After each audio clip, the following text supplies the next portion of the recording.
time n. You have to have some notion of some measurement of time. So as you get k and k bigger, you'll eventually see every program that ever halts. You see? But for a fixed k, you can actually calculate this. So this is the, okay? In theory. In practice, the number of programs goes up exponentially in k, and some of them will take a long time to halt. But still, this, from a theoretical point of view, this is very key, that you have this sequence, this computable sequence of rational numbers that are approximations from below on the halting probability, that in the limit will give you the halting probability. Okay? And it's very important that it converges monstrously, monstrously slowly. In fact, that's how you get the very big numbers. That's how the organisms that know the bits of omega are able to calculate monstrously large positive integers and do well on the Busy-Bieber problem. Because if I know a very good approximation, if I know, so the question is, here's the point. Knowing a very large integer is really the same as knowing a very good lower bound on the halting probability. Why? If I know a very, very large integer, I can get a very good on n. I can get, let's go in both directions. If I know a very extremely large integer, this is the Busy-Bieber problem, name or calculate a very large integer, I can get a very good lower bound on the halting probability. How? Here's how. I look at all programs up to n bits in size and run them for time up to n. That's going to be a pretty good approximation if this is a monstrously big number. Pretty good lower bound on the halting probability. Conversely, if you give me a good lower bound beta on the halting probability, I can get a very, very big number from it. How? Well, I start calculating these lower bounds on omega sub 0, omega sub 1, sub 2, sub 3, until I pass this lower bound. If this is a very close approximation to omega, the n necessary to get that close will be enormous.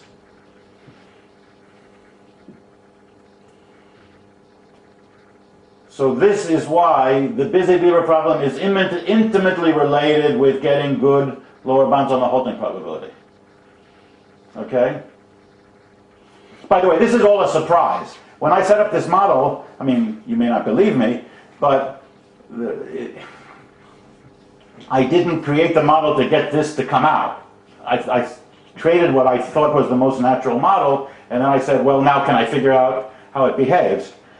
And it turned out that it involves the halting probability, which as a pure mathematician is a good sign, because the halting probability is a very basic object in this whole area of mathematics. Okay, so can you see this then? So the basic idea, in other words, that I've sketched here, is that knowing the Busy-Bieber function and a very large integer, this big, this is the biggest number I can calculate with a less than or equal n bit program. The best thing you can do on the Busy-Bieber problem with up to n bits is more or less equivalent to knowing n bits of omega. Okay, so you're convinced of that? So this is how it's going to turn out that the organisms that evolve very quickly are lower bounds on omega. These are the organisms which are going to do very well. We're going to have very high fitness. They're going to do very well on the Busy-Bieber problem. They're essentially just a very good lower bound on the halting probability. That's what the organism is going to be. And because it knows a very good lower bound on the halting probability, it's going to be able to calculate an enormously large number, and that's why it's going to have a very high fitness, and that's why it's going to be a very fit organism. And the fact that these lower bounds on omega will rapidly have more and more bits that are correct is the reason that the fitness grows so fast. This is why the evolution is working well in the model. So anyway, so that's basically this sort of idea. And now we get to the real heart of the proof. Well, there were three regimes, right? Exhaustive search, it's sort of obvious that it works that way, right? The really interesting ones are intelligent design, and even more interesting, of course, real Darwin cumulative random evolution. So it turns out that the same idea solves the two of them. Because what I do is I'm going to show you a mutation that really drives forward the system, makes the fitness really shoot up very, very well. And the same set of mutations that I'm now going to present to you, these m sub k, it's an infinite set of mutations, n sub 1, m sub 2, m sub 3. And these are mutations which very rapidly increase the fitness of these organisms in my model. And if I get to call the shots, as they say in the US, if I'm running the show and I can pick which mutations are used, I will first try out M sub 1, M sub 2, M sub 3, and every time I do that, I'm going to get another bit of the lower bound on the Holter probability right, and that's how the fitness of my organism will grow as busy be the function of the time, of the number of mutations I tried. So that's intelligent design. Now, if I'm picking the mutations at random, I can show that it will still work, but it'll be a little slower. Instead of getting n bits of the halting probability right in time n, time remembers the number of mutations I've tried, I'm going to get n bits of the halter probability right in time n to the 2 plus epsilon. Because just at random, you're going to be trying these mutations too. And we just have to estimate how probable they are and how quickly you will find that you tried M sub 1 and then M sub 2 and M sub 3, and if other stuff can't hurt. So that's how it all works. So now let me show you what these magical mutations are. It's basically a way to get another bit of the, well, what the organisms are and what the magical mutations are. First let me show you the organisms that seem to be the key ones, at least in my current proofs. These are them. The organisms consist of a fixed prefix followed by a sequence of zeros and ones, which you have to make self-delimiting. I haven't bothered with that here. This is the main program, and it's given this data. The data is a lower bound on the halting probability, numerical value. And what the organism does, this prefix is a program, a main program, that you have to add here some information to make this all self-delimiting, because you don't know how many bits you're given here in the lower bound on the halting probability. I haven't bothered to put that here. It's in the technical paper, but not in the popular book. What this prefix does, it's a program which looks for the smallest n for which this is the case. And this n is going to be enormous.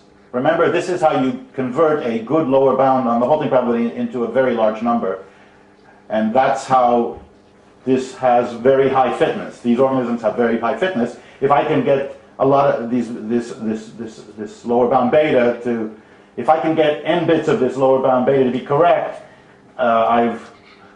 k bits of this lower bound beta to be correct, on the halting probability to be the actual bits, then in fact this number will be greater than busy beaver function of k, the number of bits that are correct in this lower bound.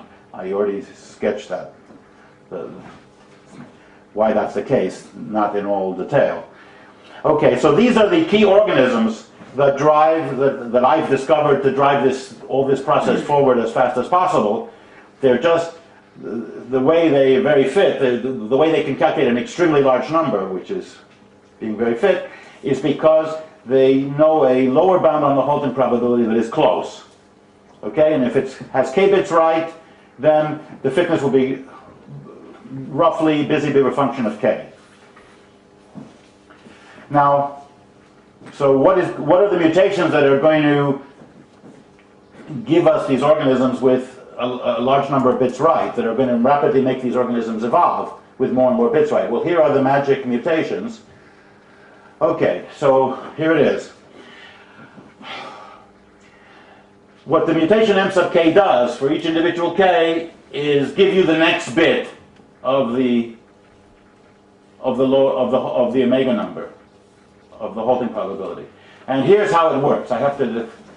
What it does, to be more precise, it's really interested in, I'm only really interested in the organisms of the kind I told you about, which have this fixed prefix and which then have a lower bound on the halting probability and make it into a big number the way I told you.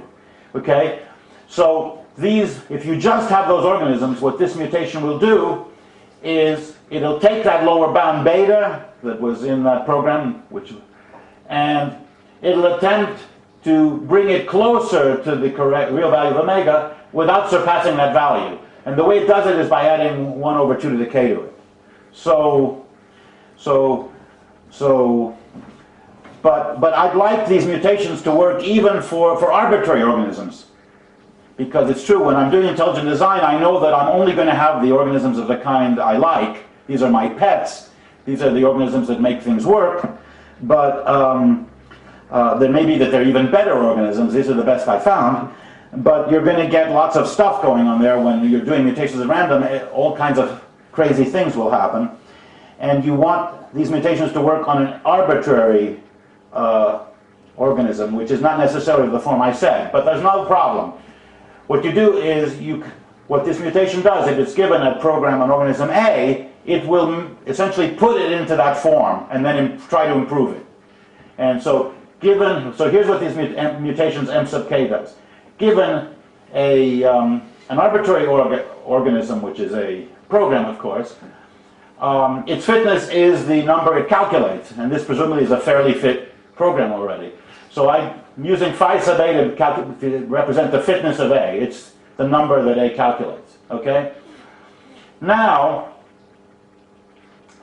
my mutation M sub k, if it's given an organism A with this fitness as input, what it does is it calculates the fitness of this organism, and then it converts it into a very good lower bound on omega, like this.